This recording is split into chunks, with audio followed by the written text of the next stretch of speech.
للاسف اي كلاينت بيبدا معانا شغل لما بكلمه باخد منه بريفنج عن البروجكت بتاعه بصفه عامه، بيبدا ان هو يقول لي انا عايزكم انتوا اللي تقولوا لي معلومات، مين هم المنافسين بتوعي، طلعوا لي كومبيتيتورز، عايزكم تقولوا لي كذا، انتوا رايكم نعمل ايه. دايما يا جماعه احنا بيبقى عندنا شويه اسئله بنبقى لازم ناخدها منك كفيدباك، عشان الفيدباك بتاعك ده هو اللي هيخلينا نبدا من حيث انت انتهيت، مش نبدا من الصفر.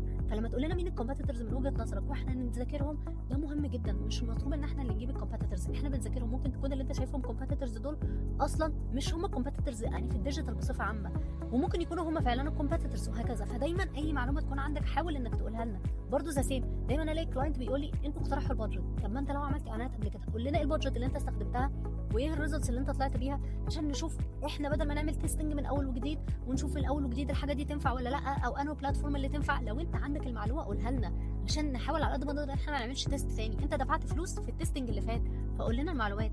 فدايما يا جماعه خليك دايما كريم قوي في المعلومات، بالذات مع الناس اللي ماسكه في الماركتنج وخاصه الميديا باينج، عشان كل ما تدينا معلومات اكتر كل ما هنعرف نشتغل بشكل احسن.